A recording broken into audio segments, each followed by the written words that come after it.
Cup and the league all to be won. Everyone knows there's a job to be done, and with a team so fine, I'm proud they're mine. We'll be singing this song. For real past on family athletic, and now we are on song. For real past on family athletic, and we'll go marching on.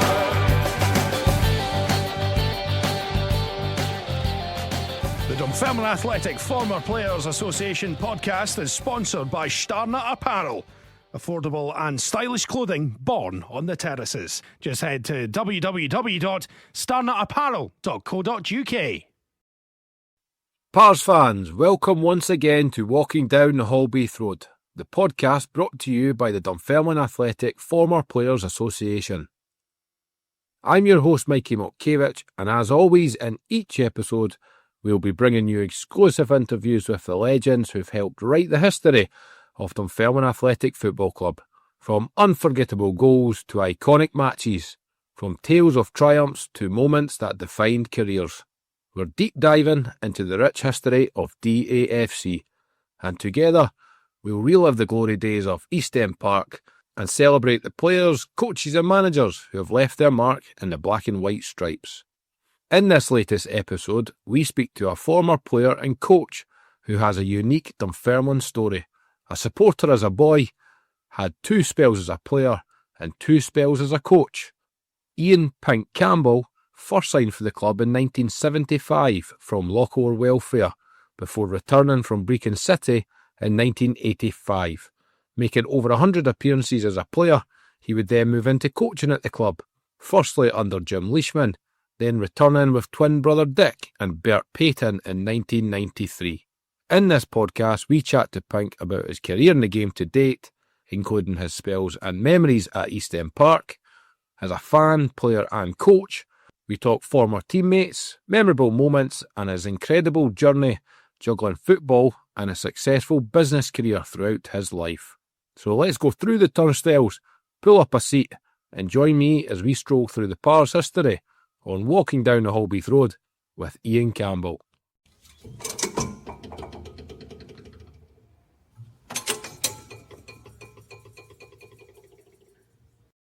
So welcome to Walking Down the Holbeath Road, Ian Campbell. How are we, Ian?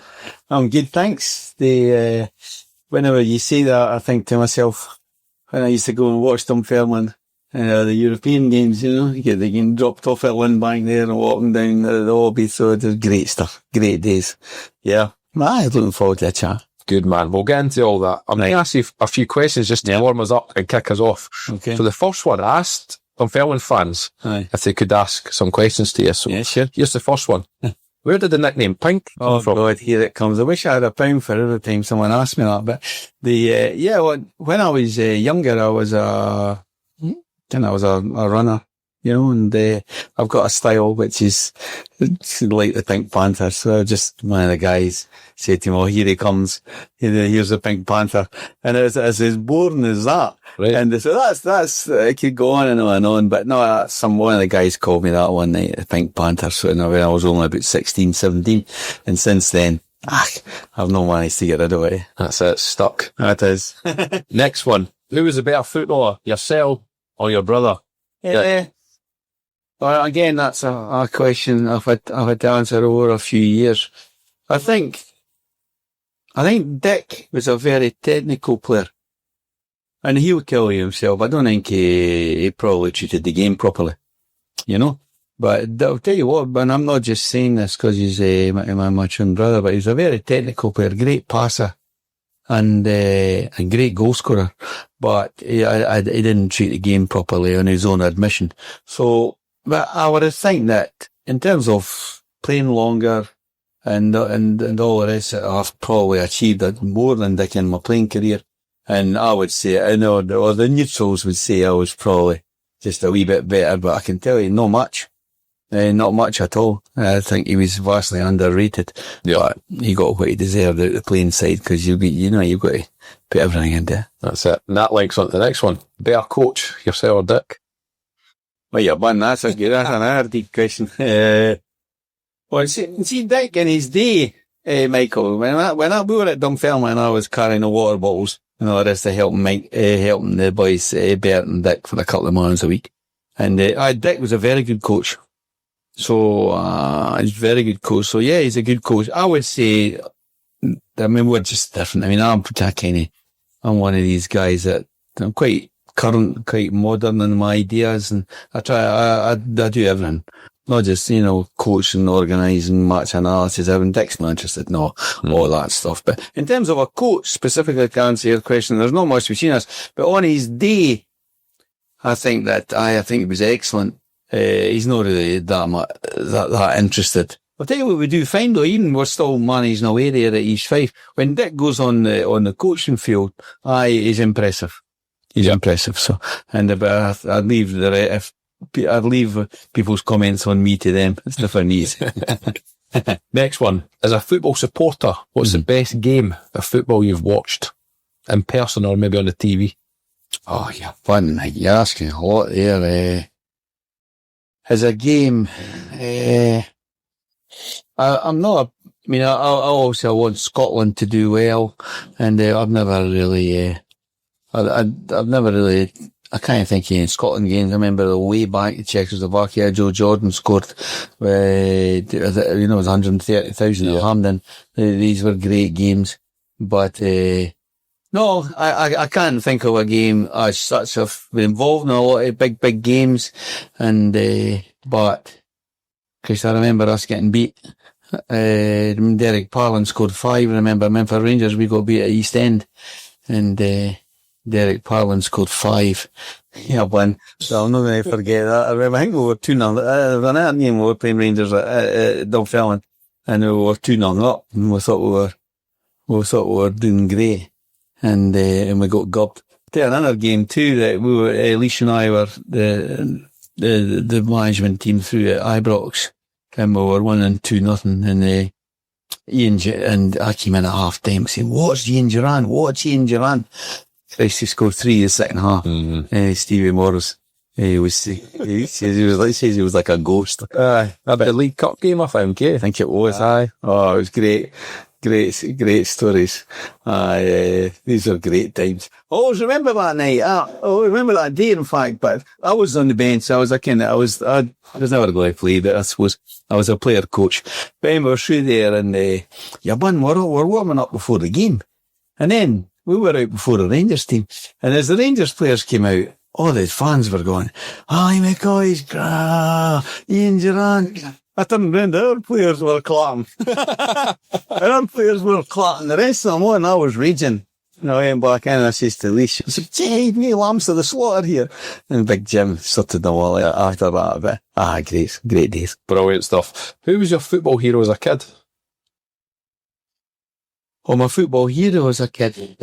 I'm not just saying this. I think Bert was up there. I used to go, I'm a Dunfermline supporter, and nobody can argue about that. When I went to Europe, when I watched all the games in Europe, Roy Barry, Bert Payton, Robertson, the winger, great players. But Dennis Law and Jim Baxter, they were just, even before my time, they were just fabulous players. And of course, growing up, I ended up playing against them quite a few times, Kenny Dalglish and all these boys. I remember playing at East End against Celtic. The ball came out and I was marking Kenny Dalglish, and I thought he was going to volley the ball, and I went out and I put my hands over my head. The next thing, he just slipped it through my legs. Slipped it through my legs and put it in the top corner. So, they were there's some great players then, and there seemed to be more of them then, wasn't there? It's great players. Different era. Aye, but I certainly, playing against them, it's just a wee bit different. Brilliant stuff. First football shirt you ever had? Would be, my mum and, Richard and I and Duncan got, Christmas, got a strip for our Christmas, It was just fabulous. And, it was light blue. I think it was I don't know if it was West Ham but it was light blue top, light blue, they call it light blue shorts and socks. God, he's just out there. Get your base. I don't know if it was Ken Beat. I like to think it was somebody better, but no, I didn't enjoy that. I remember Dick, his one was white. It was white with a black top and all the rest of it. Oh, I remember these days. And, God, just playing football non-stop. Great stuff. And final one for this part. Your most treasured piece of memorabilia from your time in football.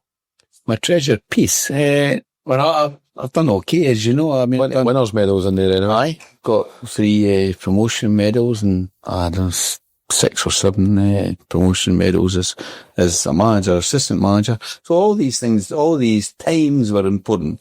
It's just that when you look back and what you achieved, they're treasured memories because it was a load of fun. Yeah. And it's just sharing fantastic times with players. Because there's nothing like being challenged at the top and really winning games and winning championships. So it's not so much, I suppose the medals, I don't even know where they are in my house, but I don't think it's not so much the memorability, it's just the memories. The memories, yeah. The players you played with and the times we had, and God, I've seen it. I'm not really a drinker, but the amount of times that I remember being in the top of Guildhall Street there. What do you call the pub? Somewhere else. Aye, somewhere else. At 5:30 in the morning, still dancing on top of tables and with Justin Skinner. Oh, these Justin Skinner and these was just many memories. Just fantastic. Dunfermline there, because we had some great times. Just enjoying the success. So it's worth it. Yeah, it's worth it. We'll get into all that. So the early years, born November 53 in Dunfermline. So tell us a little bit about growing up in Hillabeath, and obviously a big family as well. Aye, we're just on the edge of Cowdenbeath. I went to Hillabeath Primary School. Yeah, I brought up a family, 7 of us in the family, my mum and dad, and just a lovely time. Didn't really have an awful lot, I don't think, but really millionaires in love, really. A really close family. It was good, and I loved it. My sisters kind of looked after us, and my mum worked a couple of jobs. My dad was a pit manager, so I loved my upbringing. But you were away in the morning, Michael, just playing football and enjoying it and going to school, and my upbringing was fantastic. And then as I got on to kind of 8 and 9 and 10, you started to play football. And we used to play these local tournaments, in different areas, Fulford, and you went and played, boys. You went away on a Sunday about 8:30 in the morning, and you were playing till about 3 or 4 in the afternoon. Yeah. And then you get involved with teams, and then I went to Townhill, and then won the Scottish Cup there. It was great. I always remember Big Leash, by the way. We were at Hillabeath Primary. He was at McCange. He was that bad, by the way. He was in the goals, right? And we beat him 9-3. He denies it to this day, but we beat him 9-3. I'm not joking. So we gave him it tight. But no, you played you got up, and I remember this will be hard to believe, but there was a time when I was at Beath High School, I was playing for the first 11 in the morning at 9 o'clock, 10 o'clock. And then I went and played for the Scout. Honestly, you're not going to believe this. I went and played for the Scouts at 11:30, 12 o'clock. And then played for the Lord Welfare in the afternoon. Yeah. It's just crazy, eh? Kids don't do that nowadays, eh? It's just totally different. No, but anyway, I enjoyed my upbringing, and just like everyone else, a fantastic set of mates who, all the boys that played with us in their team, Ian Dare is no longer with us. He just passed away a few months ago, sadly. Billy Maxwell, Big Leash, just great players. And I still remember Billy, still remember him to this day. And then that was me pushed on to I decided what I was going to do after I went to Townhill. And Dick went full time, and I went to local welfare. Yeah. I was only 15 at the time. Yeah. And then shortly after that, August 1973, the Pars come in for you. So, what's your memories of how all that came together? I was great. I was only 15 when I went to Lochore, and I was getting knocked about for fun, and you grew up quickly in the junior scene, eh?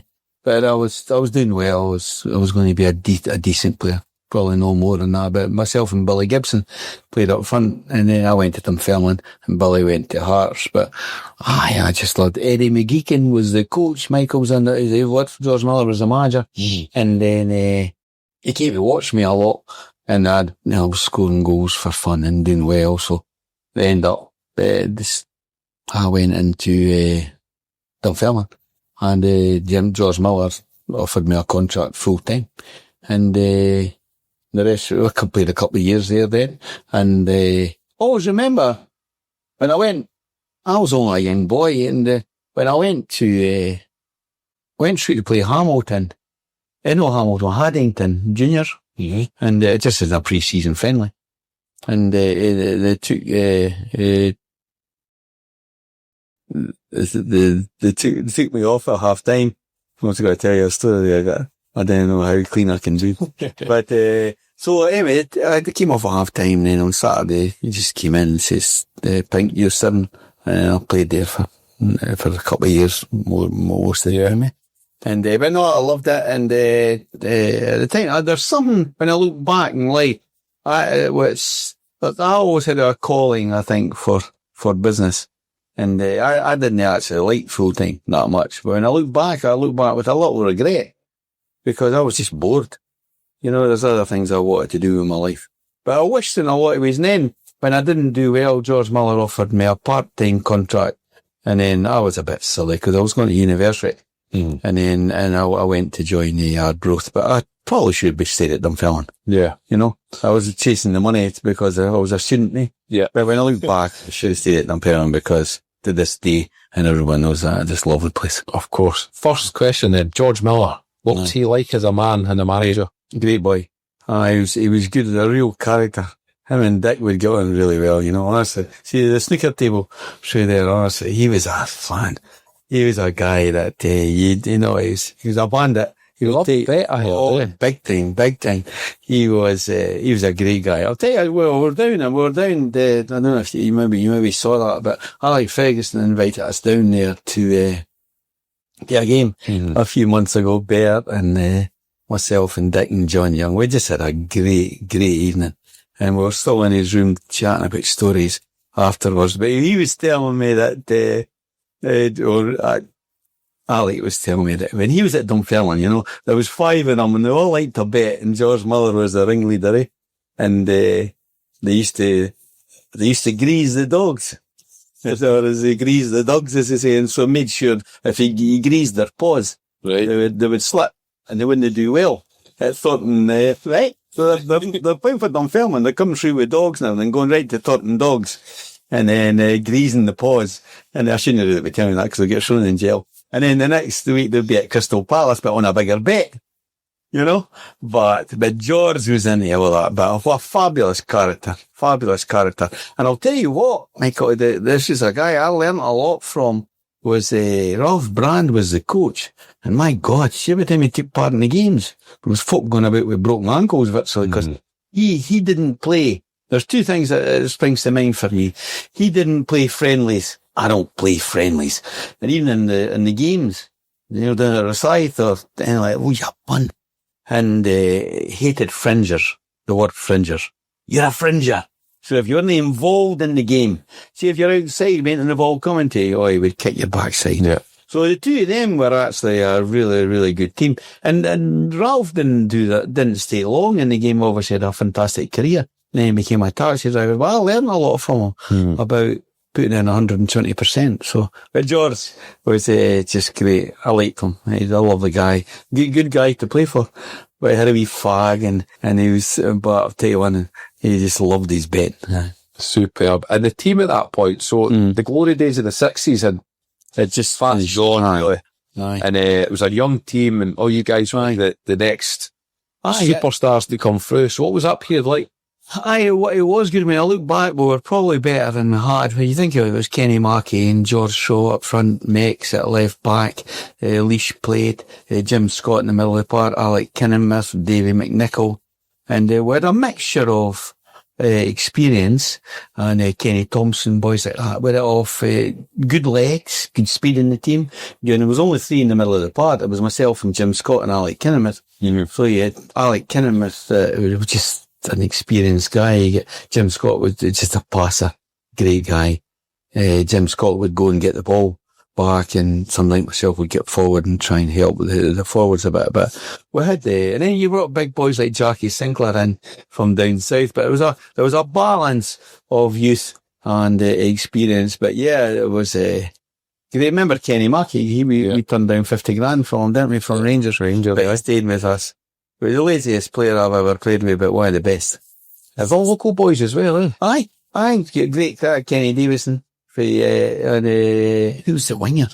Oh, gosh, Kenny Watson. Aye. He was a dentist, flat. Aye, brilliant, honestly. He was great. I used to get annoyed because you'd make a run to the front post and he would turn and he'd beat somebody and he'd beat somebody again. But no, I loved it then. It annoys me a wee bit because at that time, I mean, Dunfermline, we were just in the top league. Yeah. You were playing the Celtics and the Rangers and everything every week. Why the hell we've not got back to there? It's just beyond me, really. Hopefully one day, Pink. I hope so. You won the first division. Promotion, eh? First season. Mm-hmm.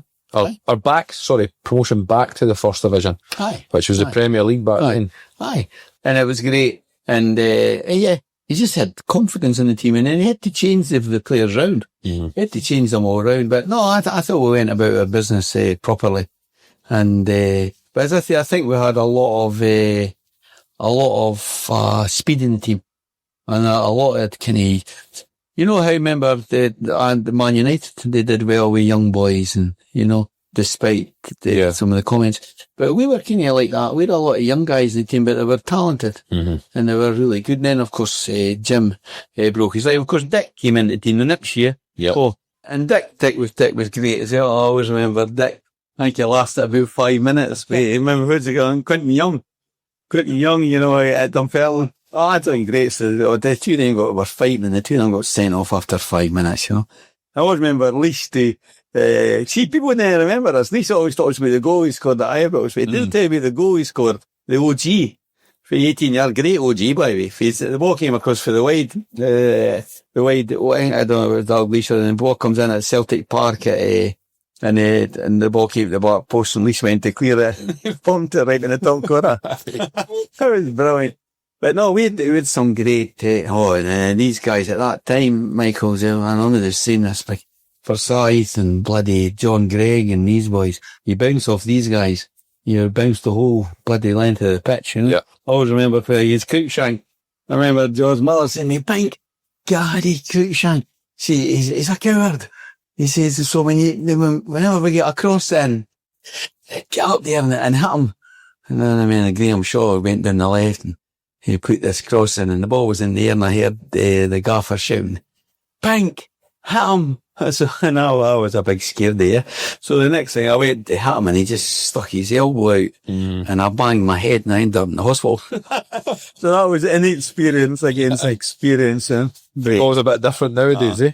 No, you can't do this. No. First season you played 29 league games, scoring 7 goals. Aye. Following season 74-75, you played 13 games. Mm-hmm. But then you left that season. So what was the reason for I just sort of said to you, Mike, when I look back, I didn't enjoy, I'll just be honest with myself, I didn't enjoy full time. When I was an average to good player, I ended up being kind of more than a decent striker, but I didn't enjoy it. It's as if there was a calling, and it turns out business has been my life, and it's the life that I like, and football and sport and all that type of stuff. Well, I didn't. When I look back, I've got regrets, because remember we were going from full-time to part-time, full-time to part-time. Yeah. And there was a bit, but no, I wished I had, and I'll tell you what I learned there, because I was a bit mixed up in my mind about what I was going to do. And now when we see a lot of players around about the same age, 20, 21, and, they're not sure, but don't write these boys off. Because, I ended up for about a year or two, as I said, just when I went to, Jordan Hill and all that type of stuff, I was kind of a wee bit indifferent before I started to really realise what I was going to do. So I think I just got caught up in other things on my mind. But it was a big regret of mine when I look back, because I don't think I would have enjoyed full time, because it doesn't all my life. But I wished I had stayed at Dunfermline. Yeah. Yeah. Because you left Dunfermline, you had a short spell at Arbroath and then Cowdenbeath. But then you went to Brecon City. You probably had your most successful spell as a player. I know. Goals galore. So what was that period like? Well, the Arbroath thing, and I mean, the team at the time, what a team they had. Jimmy Bowen, Eric Sellers, they were all big players. Like John Fletcher, all big players. And then at Dunfermline, I didn't enjoy it for about 6 months because I was travelling through from Jordan Hill. And then that was a transition period for me, I think. And then I was sitting in the house one night, I remember deciding what I was going to do. Because, I was through in Glasgow, staying, and Charlie Dunn, the manager, he phoned me up and came all the way down to meet me on a Friday night. It was at my mother-in-law's house. I started to go out with Rona, my wife, and when he came down to see me. And I just liked them. And at that time they were called Brecon City Nil, because they were getting beat all the time. But that was a massive enjoyment for me. Because remember too, we were at the bottom of the league, and they were always bottom of the league. And when I look back, I started to get my act together. I always remember, because I went back to, went to Brecon, and Ian Stewart was the manager who I'm friendly with now. He was a great. And I was playing in the middle of the park, and Ian Stewart pulled me in one night and said to me, I was the worst midfield player he's ever seen in his life. Picking up. And he was probably right. And then the next thing, and the rest is history, he moved me forward, and I always did a okay up front, but then I had a great, then I became a decent striker, scored a lot of goals. And, but at the time, just seeing that club development go, we went from bottom in over 3 to 4 years right to the top, and then getting promotion. Yeah. And they ended up in top 6 in the first division, Brecon. But seeing the whole infrastructure of the club develop, and people say that I was the first kind of player, one of the first players that went there that encouraged other people to go, because the club was good, and there was a team, Big Ian Patterson, Charlie Elvin, John Hay. Oh, it just goes on and on and on. Dick came along after that. Ian Stewart, all the boys, we built a team there and built a club, and big. And as I say, I won it. As you know, I scored goals all the time. You become the club's highest goal scorer, didn't you? Aye. In their history. Aye, that's right. And, but no, I enjoyed it. It was funny because I keep saying to people, I was never fantastic, but I can't remember banging a ball into the goal. I can always remember just passing the ball into the goal. I never scored great goals. I just scored strikers goals, eh? But I enjoyed that. It was a great time, great club, on and off the pitch, because there was myself and John Ritchie and Dick and Patsy going up in the car. Oh, the laughs, man. John Ritchie's not with us. The laughs we had gone up in that car, and things we got up to. Honestly, it was just unbelievable. I remember once, we're coming home to Glenrothes this one day. Dick will tell you hundreds of stories. We're coming home and GR was passing. And I said, John, you need to get by this guy. He said, with this wee thing where I would keep a book and you would put money into the kitty. I said, John, you get by that guy in front of us. And I says, there's £10 in the kitty for me. And so he went by on him, we just immediately got stopped by the police. All that type of stuff. But no, I loved it. I loved that club, and then came back to Dunfermline then. Yeah. We are Flow Digital Pharmacy, and we are proud to sponsor the Walking Down the Holbeath Road podcast. Our easy-to-use app is a convenient way to access your NHS prescription medication, and our team of trained pharmacists are helping thousands of people to access the support and medication they need. If you're registered with a GP who's based in England, you can use the Flow app to securely and conveniently send them NHS medication requests and arrange delivery to a location of your choice at a time that suits you. This means you can avoid the hassle of contacting your GP and making unnecessary round trips to eventually collect your prescription. Find out more at weareflow, spelled PHLO, that's weareflow.com. Which leads us on to March 1985. Is that right? So how did all that come back to Dunfermline? Well, I was obviously scored a lot of goals over 7 or 8 years and had a bit of a track record. And Jim's always been close to me, as you know. Very close. And I rate him highly and like him a lot. But so he's always, he brought me back because he needed just a wee, he thought he needed a wee bit more, no better players, but a wee bit more attacking player up front, attacking players. So what happened was that, so he brought me back as player coach, right? But I mean, what do you call him was there? He's assistant, Gregory Abel, sure. And then I was there as a player, but I always remember, this is typical Jim, I always remember, we came down and I think we were playing, I think it was Sunrar or something, the first game. You're right. Was it? Aye. Yep. But I scored. 85 and you scored. Aye. So I remember we're coming down. I was kind of laid back and open and honest and professional. And Shaggy, he's a great guy, Jen. A great boy. I love naughty bits. Him and I kind of fought back and forth for position. But anyway, so Jim had me in and we were talking to the players in the pre-match and everything. He says, Shaggy, Grant, it says, I'm going to bring Pink in today because, you know, he's a problem goal scorer and all the rest of it. So I'll leave you out. But the first chance we get, I'll get you back in the team. So I scored and we did well. And then a couple of games, right? I played a couple of games. And then I think, Ian McCall got injured or something. And he brought Stevie Morrison in. So at least, and I remember sitting down with Jim and saying, Jim, he says, you better watch what you're doing here. Because I was there when you said to Shaggy that the first chance you get, anybody comes out of the team, you bring Shaggy back, but you're bringing Stevie back. And he went, you're right, Pink. You're right. Get them in. So we got all the players now, and Big Lee says, right guys, I'm a man of my word. He says, I told Shaggy, right, that the first chance he gets, you know, if somebody gets in there, he'll come in, right, Shaggy, you're playing Pink, you're on the bench. That was after me telling him. But, no, anyway, so, but he was a great player, and of course, with a great seasons. Yeah. With a great, The club was on their way back up at this point. The whole club was great. Jim was a great leader, great motivator. And, but the players that we had, good players everywhere. And, of course, John Watson was on fire up front. I don't know how many goals Shaggy scored that year. He scored about 14. I'm not sure. He scored about 20. And he and John scored about 30.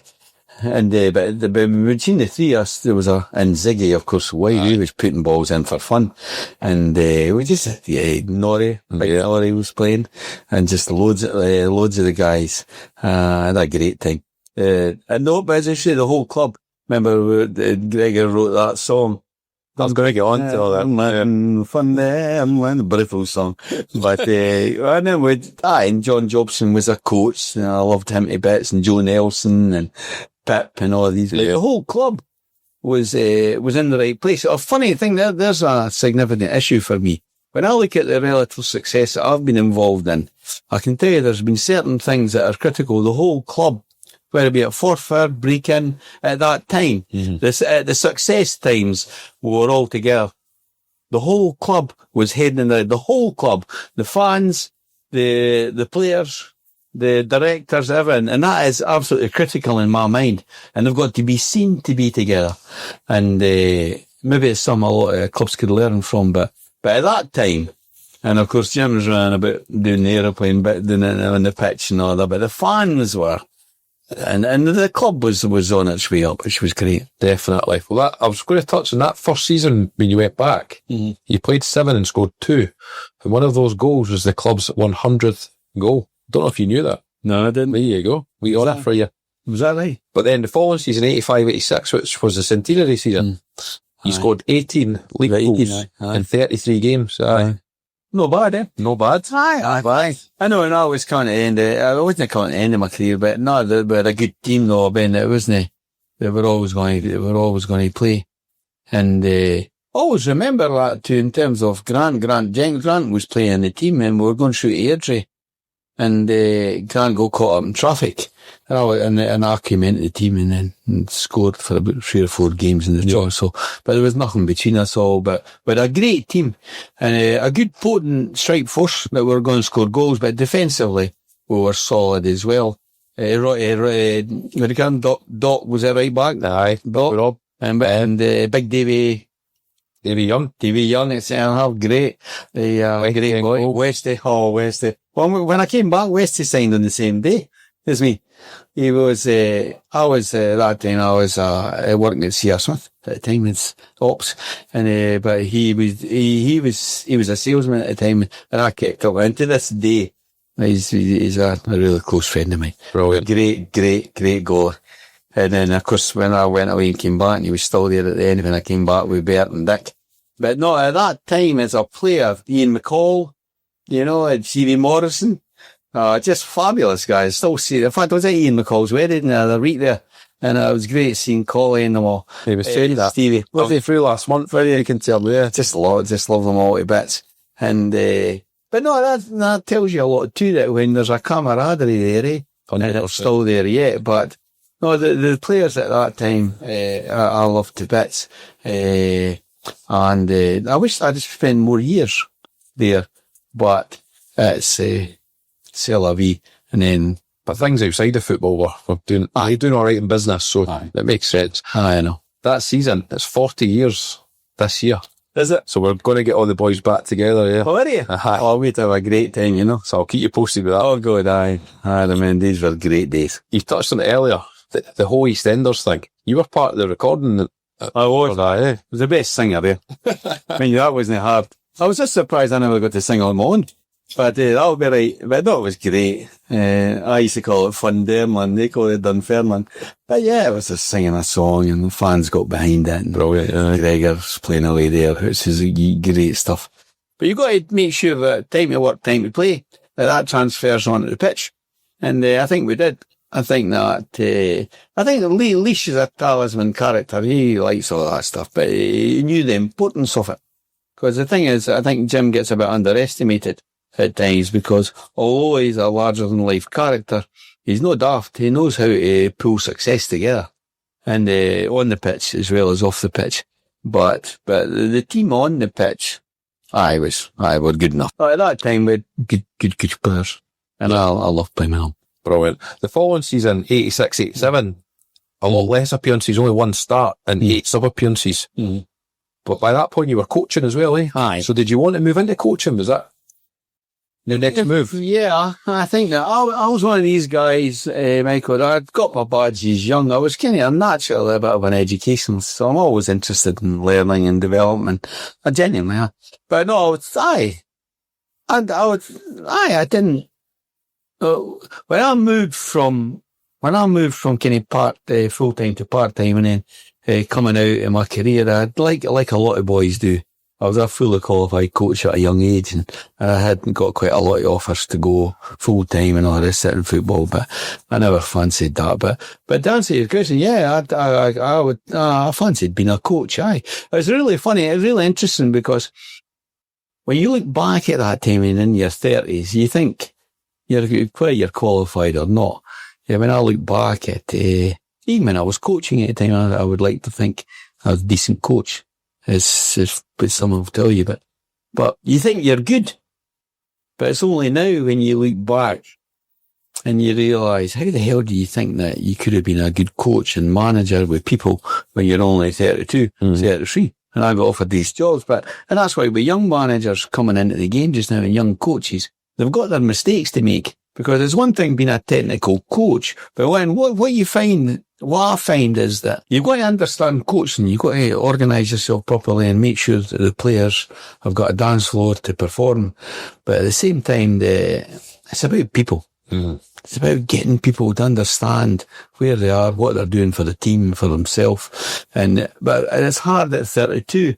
At that age, like a lot of young, good coaches coming out of their first jobs in the game. Whereas you come back, I look at it now and it's like night and day, the knowledge you've got, But at the time, I enjoyed it. And I think that, Dunfermline needed to kind of move forward into a different era. It was starting to go that way. Was. Am I right in saying you were coaching the reserve team? Instead won the reserve first division, eh? Aye. That's aye. easy. John Jobson was giving me a hand. Aye, okay. Aye, it's just simple stuff. But all you're doing is keeping them right, organising them, and still doing it yet. What would you say you were like as a young coach? Well, I don't know if I can be honest. I would say that, right, I would say I'm more fun now, right? But I would think that the guys like me. I think I'd be well organised. Yeah, I think. And I've always got I've got that type of brain that I like things to be simple. And I like to paint pictures with words that are simple.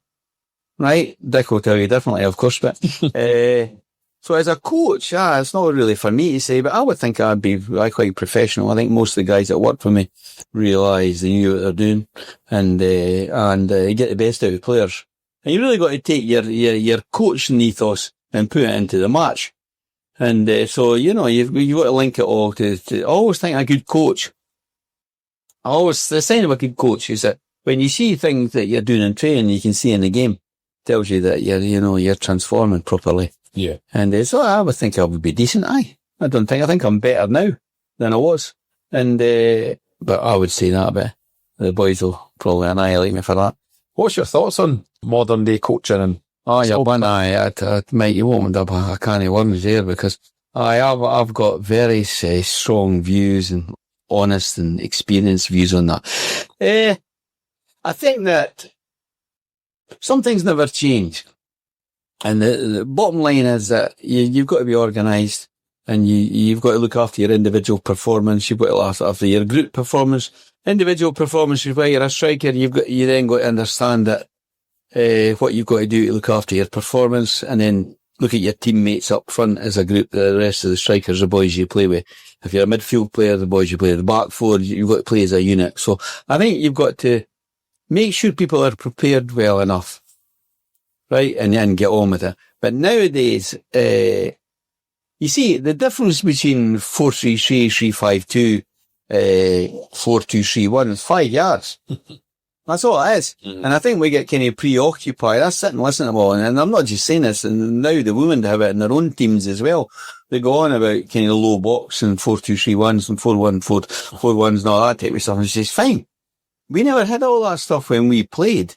We kept it really, really simple. So a lot of the match analysis stuff, we do it. And I'm talking to the sports scientist just now. And she's telling me about this system that she wants us to buy, that'll tell us how many power runs we do and all this type of stuff, and then how many crosses into the box and all this type of stuff. Now, I think that's helpful, because in business, anyone who works with me will tell you that, you're not managing until you're measuring a business. So MI, management information, is critical for me, but the balance, I think it's tipped over. I think everyone now is going away over the top. ESG. Yeah. It took me about 5 weeks to realise what it was. I had to look it up. But it's the propensity to score goals, because the amount of forward passes you make, the enthusiasm you've got and all the rest of it. Why is that? Yeah. Sign of a player. For goodness sake, that's down to motivation. And the manager's, the manager's ability to motivate people, not to organise. Yeah. I'll get this boy Tuchel coming in here, I quite like. But nobody's coaching ability will define his success. It's his ability to organise, yes, the basics. Yeah. But to get people motivated, So, I think that coaching the basics is great. But, I don't think you should ever underappreciate that. But it's how you set the team up together. Yeah. Could chat all day about this, eh? Oh, aye. So as a player, your last game at Dunfermline was the 27th of December, 86. Mm-hmm. So rounding off your time as a footballer, how would you sum up your football career? Aye, as a player. I think that, I think I could have achieved more, if I'm honest. As I alluded to earlier, I think that, like anyone, in the height of my career, I was on fire. And you wouldn't be happy if you're going to score 25 goals a year. And that's important. And, but no, could I have done better? Yes. Yes, definitely. but I've got great memories of teams I've played in. And 3 medals in promotions I play, which is not too bad, promotion medals. And then, but yeah, although that doesn't mean that much to me. But as a player, I think I was, for half my career, I was probably average. And then for the other half of my career, I was more than decent and a good dependable player. And I like to think that, and I've heard boys saying that, if the teams I played in were in trouble, and they got the ball forward, I could keep a hold of the ball, and I can run, and I can get in behind, and I can take a lot of pressure off people, because goals make a difference. So yeah, I think I was okay. It was okay. Probably could have done better. Brilliant answer. I'm going to fast forward a wee bit then. 93, one of your heroes and a good friend, Bert Payton, gets the Dunfermline job, along with your twin brother. Aye. And you get involved again in the coaching team. So what's that period like? Fabulous. One of the best times of my life. I was actually a director with C.R. Smith at the time. I loved it. Great company. Fantastic job. And anyway, so I was kind of busy, and by this time I was working from 8 o'clock till 7 o'clock at night. I just loved the work, loved the company. But Bert and Dick, they were actually working, funnily enough, they were working for C.R. Smith. I'd got them a job in the factory, and they were just great boys. But, of course, the respect I had for Bert anyway, and I knew that Dick was going to make it. I had short conversations with him, and I said, no, it's kind of no for me. I can't go full time. I don't want to go full time, but I'll try and help, and rah. And, so I was watching from afar, and there was only the next thing I moved on in my life and set up businesses and all that. So I then came in. I was a bottle carrier with Dick and Bert, and I just loved them to bits. The two of them are great. The two of them worked, but I'd come in a couple of mornings a week, look after the fitness, look after a lot of the set pieces, look after the preparation of them, then on a Saturday. And so I just scalped them out, but very much in the background. But they were tremendous. Tremendous team. Oh my God. I like Westhead, McNorrie, what do you call Neil Cooper? It just goes on and on. Murray, Big Evo, Mirrors, Olive Bites, loves it. He's, what do you call him? It just goes on, mate. Craig Robertson, Smudger, Big Andy Smith, Big Andy Todd. Just goes on and on and on. What a team, mate. Amazing, eh? What a great team. Picked us silver every week. We just won. I always remember the first 4 games. We go beat, and the people were questioning Bert. A couple of reporters were questioning Bert, and then we went on and won that league. Yeah. And I don't think we got beat very often the rest of the season, did we? No, 95-96. That's what I was talking about. We lost Norrie that year. Jackie went to Celtic. And how we did. The game at Tannadice at the end, it was just an unbelievable season. Yeah. And we're Westicking for that ball at the end. Aye. It was just, great days. Yeah, and Bert had a great team. And I was really disappointed in the end that he packed in. I can't be disappointed in Bert because I love him so much, but I was really disappointed he's an astute man, because he had taken him as far as he thought he could take him. And then, of course, we were fifth, didn't we? We were fifth in the league that year. I know. And the Motherwell in the last game of the season, but we realised that it was always going to be difficult to keep everyone there. But, great years, Michael, great, but it's just going into your work in the morning, and then Saturdays. This is what bugs me about Dunfermline now. Saturdays were just up the town. On a Saturday, the whole place was just going to Dunfermline, eh? And we had some great games and great teams, and we had some sad times, obviously. We were losing Norrie. But some fabulous players that we liked. Remember when we first went in there, there's one or two that went to Davy Moyes, Bully, Twisted Davis, and these boys, they were great guys as well. So yeah, I had a great time there with Bert and with Dick. Yeah, you built a really good squad, eh? And like we were saying before, off mic, it's a real family club at that point, eh? There was such a close and together now. Aye, definitely. Definitely. Woodrow was the chairman there, and his board were great. Really, really good. See, that's the thing. See, chairman and things like that, they're like referees. You know they're there, but you don't notice them. And I think the Roy was tremendous.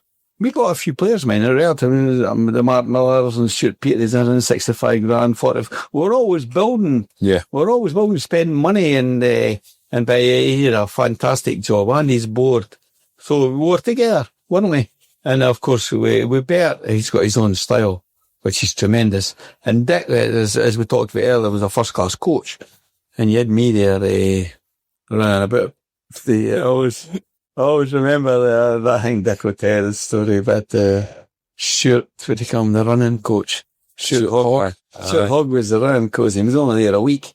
And I remember when and Stuart got an opportunity to go to Aberdeen. And a big contract, so he went there, but we had this new gear. He'd only worn it once.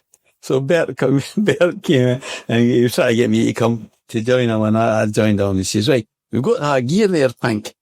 There's, the jacket and the shirt and the trousers and all the rest of it. And he says, I'll get it cleaned and all the rest of it. I said, well, that'll do me. I'm fine. And I can always remember we went into the dressing room the first game because I knew the boys and everything. And then Bert says, I hear Pink guys, you all know, we all know. And he says, yeah, he's standing there like Stuart Hogg. His gear on. But we had some laugh there. We had a great mixture of laugh. And, you see, the other thing I would say about Bert is that he's easy to underestimate how good he was. At half time, we've never met anyone like it. She's ability to value a game and come up with the right answers. And, he was shit hot. Aye. And such a quiet, unassuming guy, eh? I knew the game. He knew the game, and, Christ, we had some great laughs there, answer. I remember Bert, he was brilliant. We went through to Rangers, and, Walter Smith was the manager by Archie. And you go in there and there's a whole room. It's like a bit of conference centre, and then you get meals and all in the manager's office. And we're like that. Totally overawed by the whole thing. But of course, Archie and Watty are just the best guys in the world. And you get a curry and you get this, and it was all too much for us. But when he came through to play us in Bert's wee office in Dunfermline, Bert went in his door and I said, well, Watty, says, I've pushed the boat out in a packet of digestive biscuits.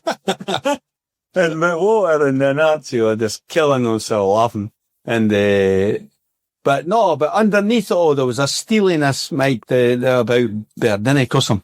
But, it all comes to, games comes to Dunfermline games one week and then these 5 games the next. Yeah. Brilliant boy. Love that. Learned a lot from him, Michelle. What did you learn from him? Is there anything you can pinpoint to say, I still do that now? I learned that from Bert. Listening skills. Aye. And, I think that, if you believe it, if you pick the players, you've got to believe in them. And, nobody goes out in the pitch and doesn't try. But he looked after the players, he looked after their fitness, and, but he believed in the players, so, and I mean, that's part of Dick and I's relative success as well, but I think that, there'd be a no nonsense approach to the game. See, better, if you're 5 minutes late and you're up on, not a happy chappy. So you've got the standards are really high, the way you do things. Superb. During that time, you took the reserves and the youth team. So I was going to ask you, was there any players during those years that were like, maybe could achieve more or somewhere? So, of course, Raymond Sharp, remember, came through. Remember Sharp? Yeah. He did it Preston. Aye. I remember taking the youth team, and Raymond was, he was only 15, he came in to see me. And she said, why am I not playing? I said, well, you're only 15, 16, son. She said, no, I'm not here to be on the bench. And that was his kind of arrogance and a lot of confidence, aye. But no, there weren't men. There was a lot of guys. I remember, those Sinclair, Jackie Sinclair's son was an arrogant. Chris Sinclair. Aye, Chris. He could have done better as well, Mike, but didn't get a chance. It was hard to get in the team. Mm-hmm. But we had boys that, so the reserve had and the youth had a kind of, a dual function area. You try to bring boys on, definitely, but the boys that are not playing, and that's always an interesting arena to manage, because the boys that are not playing, you've got to keep them fit. And I thought it was my job in the reserves there to make sure that they're all fighting for their place and they're pushing into the team. And you have to motivate them, because it's hard. I've found that a lot in the last 20 or 30 years coaching, because the boys that are not playing, because the team picks itself when you're winning and you're at the top of the league and all the rest. So it's hard for the boys that are not playing. And so I learned a lot there. But no, I can't think of anyone, Mike, that was of course, Jackie came through. Oh, he came through like a flash. Yeah. He was always going to be a great player. The best players we've seen. He came right, we put him right in the team about 17, did we not? I think so, yeah. Aye. And, I thought he was a young boy. He was just a great player. But he was young, but we got him from Kelty Junior, so we had a mixture of these boys, Raymond Sharp, all these boys, and, some of the boys that were playing. Aye. See, a wee bit later, there was a young boy who I remember growing up, Chris McGorty. Aye, great. He's a really exciting young player. Brilliant. We played him the last game of the season when Dick was the manager. We played him the last game of the season. And, he was only 17, 18 or something, and, I think he was spoiled about it. Because, if you don't mind me telling you this, I would tell you the figures. But, when Dick and I were there, we had agreed a fee. Or agreed a contract and all the rest with the youngster. And he would have agreed it, and then when Dick got sacked, and, the new manager came in, and chairman and all the rest of it, they ended up paying the boy 4 times as much. With a guaranteed contract for 5 years and all this nonsense. So I think that helped him much, but as a player, he didn't materialise, did he? He didn't really realise his full potential, but he was great. He played in I don't know if it was at Dundee United or something, the last game of the season. I think we played him, but he was a great boy. Great boy. You're right. That was it. Paradise that 1999 season, aye. You're right. And, it's another boy for Holbeath, John, what's his name? No, for Holbeath, for Wallerfield. John Dixon. John Fraser. John Fraser. Aye. Oh, marvellous. Greatest guy in the world. Oh, you want to hear that? You want to hear the stories about him? He's brilliant. Well, I remember, but he was a great guy because Bert used to, Bert said he needed to get him fitter, pink, so I was that time, I was a runner and always and so I would take him away up the woods. Honestly, mate, he would go away up Blair Woods and running with him, and when he come round Downhill Woods and everything, he would in the afternoons all the time getting himself really fit. Still wasn't quite good enough to get in the team, but just a fabulous wife. What stories. Superb. So obviously you've mentioned your brother Dick throughout this. Multiple successes at various clubs. Mm-hmm.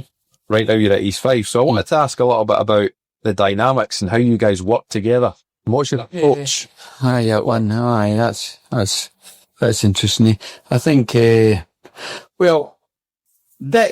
is Dick, right? He's kind of larger than life character, and, I've come to learn over the years that he's a very, very, very good football manager.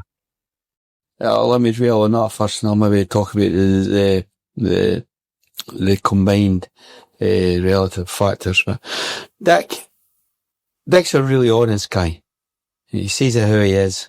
Sometimes he's way over the top. I wish he wouldn't swear as much, right? But at the same time, the players know exactly how they stand with Dick. And there's no middle ground. And I've over the years learned to realise that players respect that. We all respect that in life, even in our job. There's serious honesty. Yeah. And so, but Dick's knowledge of the game's first class. And, I'll tell you one, he gets the best out of football players. Sometimes he could, kick them up the backside, and sometimes they're a wee bit scared of him, and all the rest of it. But underneath it, all the players love him. So he can get a result with it. But I think where we come in is I'm about the only person in Scotland that could actually. And we've been like that. Dick used to fight, and I used to fight in primary school. We have fought every single day, and I'm not a fighter. We've fought every single day, so. But I'm one of the few guys, it's not something that I take for, but I can hold a mirror up to Dick, and I can ask him questions for Dick, I wouldn't do that. And, we would fight and argue and anything, but 9 times out of 10 he agrees with me. Because sometimes he can be a bit rash, but no, I think I'm a good balance for Dick. But see all the other things like coaching and organisation and players and, I mean, like I said, tonight we've got a meeting in my office about the game on Saturday and I do all that. So, and so he's not in, he can't be bothered with all that stuff. His main focus is getting the team playing. And, but in terms of recruitment and getting players, and Dick will have the final say, obviously, but, I can't do all that. Probably because I'm kind of boring like these things. I like to think I'm quite current, but, match analysis, all that stuff, I do like Dick. You'll approach that, no doubt, how you approach your business. Aye. So the same. That's right. It's funny because Dick worked for me, he still does, but he worked for me back and forth for the last 20 odd years and the businesses I've got. And he's great when he's focused. Right? But his focus is on football. right? And it's getting that balance right. I think that I would like to think that, and as the success we've had, relative success, but I don't think there's any players that will have not enjoyed themselves with us, because we've got a philosophy that football's the best days of your life, and especially part-time. We've had half our career part-time, half our career full-time. But people come from different backgrounds. People have got different confidence levels, different social integration patterns, all that type of stuff. But we've got, when they come to the training, when I set up a training session, or we get Malky to set up, or Dick, or John Young, who's another boy who's been fantastic. He's never been away from us. But you've got to enjoy it. We reflect, first of all, on ourselves. And I always say, right, would I enjoy that session tonight? Aye. And then hopefully 99 times out of 100 it would. Because I never want to come to the training and listen to somebody talking and setting up and talking about different things. You want to enjoy it. You want to put what you're saying into action, turn the ball over, get moving. So I think we combine. I'm probably more interested in the planning and the preparation and the development, but between us, we still argue, probably not as much, but I would like to think that the players working for us, we've made them into winners. Yeah. Because that's really what it's all about. Brilliant, mate. Have you ever looked to go into management yourself? Has that ever been an option? When I was younger, I thought about it, but I didn't. And this is maybe sounds a bit arrogant, but I've thought that football's such a frail industry that I wouldn't have put my family or myself in that situation. In hindsight, look back, I may well have done okay, but I'm not. It's not something that I crave for. Yeah. I quite like, because being kind of the leader and the chairman of the companies, the rest of it that I'm involved in and to a large extent own, I quite like, it's a breath of fresh air to me to go to the training and go in behind Dick, and because during the day you're the ultimate decision maker in a lot of things you do, but I'm relaxed. It's the same way with Leash and them all of this. I'm relaxed with these guys, enjoying it. They're probably more interested in being managers of football clubs than I am, but certainly I respect how difficult it is. That leads me to the next question then. So throughout your career, obviously business has been a big focus for you. How have you juggled business and football? Again, I keep questioning. I think I've done that quite well. I've been growing the businesses. That's the three of them now, and helping grow them. One of the big steps that I've had to make is that from being hands-on doing the job in different businesses, I have to step back, and let other people do it. And then it kind of makes you think. And you've got to think, and this is not selfish, you've got to think of your own motivation. What motivates me? What motivates me is Rona, my wife, my family, my kids, and my extended family, and my mates and my friends. But you've got to actually think, I'm a kind of, I do kind of Pilates and train, and these things motivate me. So somewhere along the line, I don't see myself kind of retire, and I see myself retiring sometime, or part-time soon actually, but I see myself motivating myself. Like, I don't, if I'm not motivated, what's the point? I mean, the time I spend with people and my mates and all the rest of it is boring. So you've got to try and do things that kind of motivate you as a person without being selfish. Does that make sense? 100%. You've got to kind of look after yourself. And I do that. And I've done that with football. I mean, I don't stress for 1 second about, football and Rizuki. You do the right thing. See, that's the last thing for me too. You see, in business, and this is not arrogant for 1 second, I don't worry about business. I don't worry about football. I'll tell you why, because I know the effort I put in. I know the focus I've got. And so you can only try your best. That's what you want with the football players. 120%, not 100. If you're at 120% and you're 10% off it, you're still 10% or 8% better off than the opposition. Yep. So I know that you can work hard, as long as you've got a product and a proposition, you can go to the market and you'll make a living, if that makes sense to you. So it doesn't trouble me, and football is the same. I love to see people with a smile on your face. And I love to see communities grow behind football. That's when we look back at Brecon and Forfar, great, and Arbroath, fantastic. And East Fife coming along now excellently. And just to see them, that's a big satisfaction to us. And it's not that hard, is it? You do it, Might just work hard to other people. Aye, I don't think so. If you keep the game simple, and make sure you recruit the right players, winning mentalities. Or if they've not got a winning mentality, and we've got a couple of problems now, so we need to sort them out. But people that play for us over a period of time, there is no point in turning up. You've got to want to win and play to win. And if you get that, obviously sometimes you've got to get beat. But I combine it quite well. However long it's going to take in the future to keep it going, I don't know. You seem the type of guy that you need to keep busy. Like you don't come across the type of guy who could just sit in the house all day and watch the telly. No, I've got. I mean, I work every morning. Right, first thing in the morning. There's Pilates 3 mornings a week, and then I do my with what do you call it down here at Inspire Fit, which is fabulous. See, Pilates for men, everyone should do, to be honest. Play a lot, but after, and I keep an eye on the businesses. Or I'm there for people, and I do things.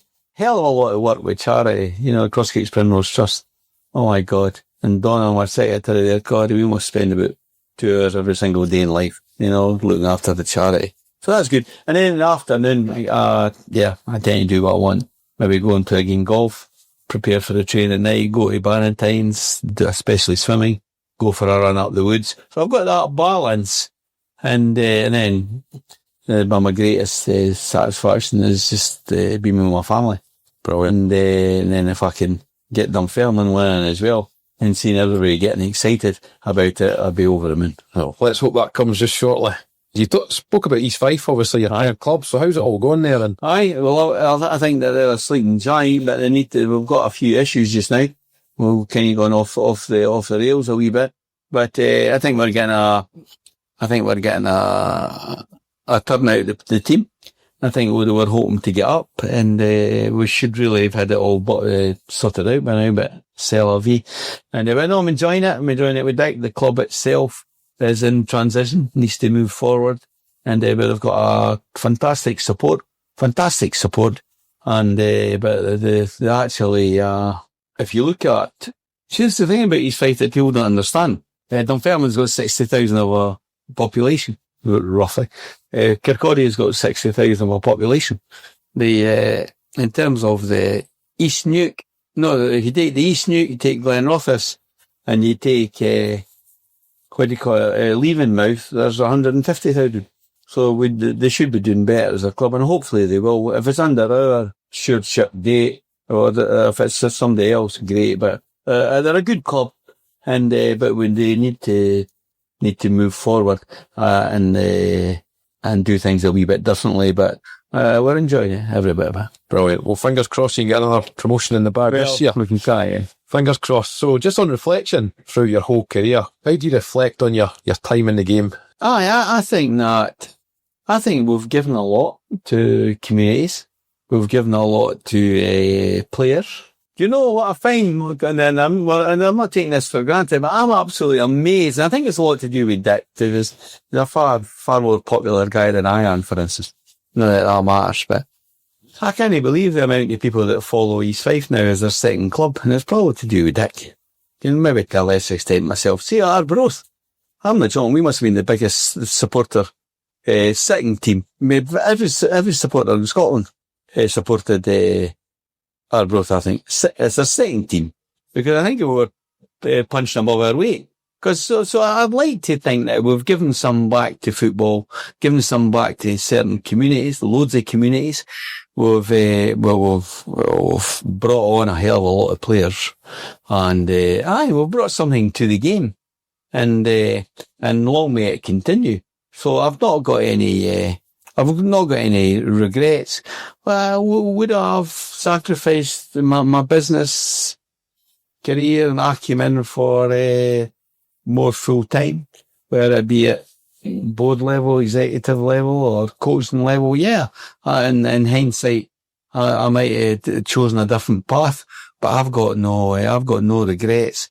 And I still feel, and I feel that it's not that far away, but I still feel there's a bit of the journey to go. I love keeping things simple. And I'll just, as I said earlier, preparing the dance floor, and it's up to the people to go and perform. Superb, mate. How do you think you could play in today's game? That is a great question. I'll tell you what, just in the last 3 or 4 weeks, I think I'd do a lot better. Well, I think I would do well. I'll tell you, because I wasn't great at coming off, Mike. I'd taken the ball on my feet. I was okay at that. I was quite good at it, but not average at that. But I'll tell you what, I could run in behind, and I had pace. And that's what the game's missing. It bloody annoys me. It's at all levels. Where they come from, fullbacks, or it's invading space, it's breaking the lines, it's to see, even when you watch the games, the international games, look at England the other night, they play there all day. Boring. I know. But when you see the games now, it's unbelievable. When you watch the games, either the telly and the Sky, and, they're playing all this nice football, but it's the kind of quick counter-attack when the ball is behind to Salah and all the rest of it that creates things. So I had pace and I could finish. So, it's the modern game worries me a wee bit, I agree. It frustrates the life out of me, all this passing amongst the back four, back to the goalie, to the midfield, back to the centre half. Grim. Just not getting anywhere. Yeah, it's just about 8 years ago, I went to my mate John Syme, who was the manager of the Red Dead Brisbane Roars, and he invited me over there for 5 weeks. And I went, and it was really kind to me because I took the train there for 2-3 days. Right? So I got involved with them. And, but honestly, they play the Dutch model 4-3-3. Every team in Australia plays 4-3-3. I'm the John. 20 minutes into the game on a Sunday, we were playing Melbourne or something like that, I would be looking at the advertising boards. Bored out my skull. That's with our own team. And that gave me an indication of what was coming. So, there's nothing wrong with passing. It's the same with Manchester City. They've lost the edge because they've lost the speed and they've lost the dynamic. So you can pass, but you've got to do it quickly and you've got to pass with purpose and you've got to get in behind and break the lines. Whereas a lot of the teams, I mean, come on. In the game the other night there, come on.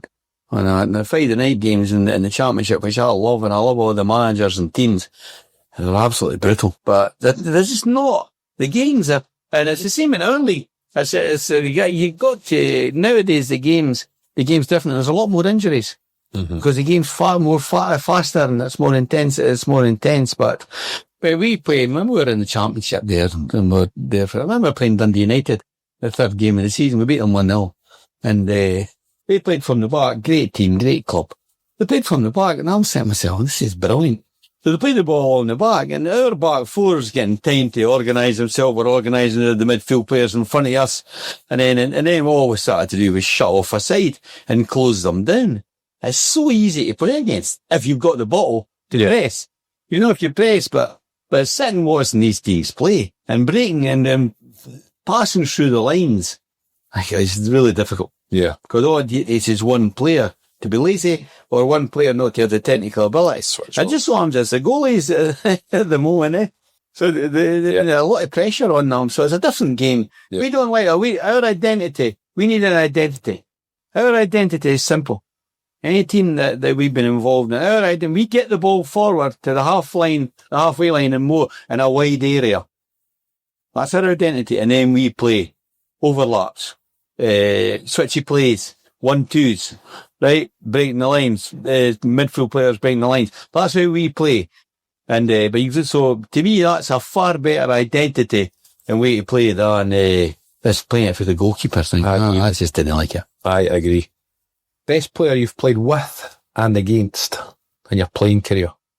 Well, I'm cheating a bit because I did play with Dennis Law in the John Lund testimonial. Could you follow that game? I played in that game, and Dennis Law wore my boots because he had forgotten his own. So, I mean, I suppose technically you're right. I did play with Dennis Law, but no, I played, a lot of good guys. Ken Dalglish was probably the best I've played against him quite a few times.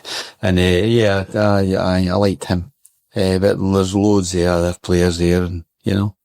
And, Glasgow as a coach, for instance, you know. I remember him turning away at a halfway line. I remember taking a throw in, somebody played a throw into him, and he dummied it, but he dummied us on the dugout as well. Whoa, in with the dummy. and he turned in and put it in the top corner. So just fabulous football players to watch them. But a few good names there, to be fair. Nah, and I enjoyed it. I mean, we've got our own players to play with. A big Norrie, just for what he was good at. And I always remember him just in that ball around his arm, do all for the club. And I thought he never said much, but just before you went out that dressing room, we just opened the door and say, right, if you know what to play for the jersey, stay in here. That's all he ever said. Yeah. And these things like that matter to me. They're things that are really, really important. But I've got more than a soft spot for the Pars. Superb. We'll finish up on that one. But best player you've coached? Is there one player you've really enjoyed working with throughout your career? It depends what you mean by best, but the most worthwhile player that we've signed was Chris Templeman. We've signed him with him for about 14 years, over a year, and he was, it's just easy to work with, take on everything he said to him, and that's just one player that springs to mind. But just by all Andy Todd, it was my son Andy Todd was the most fantastic, beautifully brought up guy, but Toddy himself was easy to work with. These boys were all, the Smudger, all these guys, all the boys we had at Dunfermline, these boys were all great to work with. Because they were good players. Yeah. They were good players, they knew the game. And all you did was give them boys like Evo and Murray and I just let them run, and go and work it, boy, and work it. Mark Miller, all these boys, they were all, I enjoyed coaching them. And, but I'll tell you what, I do think too, though, I mean, we've never, doesn't matter who it is, we don't stand on ceremony. It doesn't matter who it is, we tell them straight what's expected. So overall, I have got a lot to be thankful for. Hopefully I can see a wee bit more success for the Pars, and maybe one and a half, I don't know, and then, I can look back my career with happiness. Brilliant. That leads on perfect to the final question. What does Dunfermline Athletic mean to Ian Campbell? For a start, probably an awful lot more than people know. And I've watched Dunfermline, I've watched Leash and Bert and Dick, and I've always been there. I've always been there about trying to help. But I like the fans, I like the club, I want them to do well. So they mean a lot to me as part of my happiness cycle. It's important, but I do think that the whole club needs to get together and really enjoy a lot of success. So it does mean, it means a lot to me.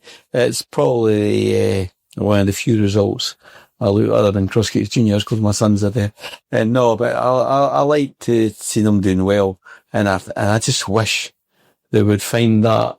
What do you call it? That mix that's required. That one, in terms of togetherness and real momentum. I mean, we need to get momentum back to East End, and hopefully Neil will do it, I hope, and the new owners will do it, and all the rest of it. But it means a lot to me. That's all I would say. A lot more than people would imagine. Top man, Panko. Thanks for your time. It's been brilliant catching up. And all the best for the rest of the season with East Fife. Thanks very much. Thanks for listening to Walking Down the Holbeath Road, and a big thank you to our guest Ian Campbell for joining us on this month's episode. Don't forget to subscribe to Walking Down the Holbeath Road on your favourite podcast platform. This podcast, as always, was produced by Jan Milkiewicz and music supplied by Stuart Dusty Miller. Thanks once again for listening, and we look forward to walking down the Holbeath Road once again next month.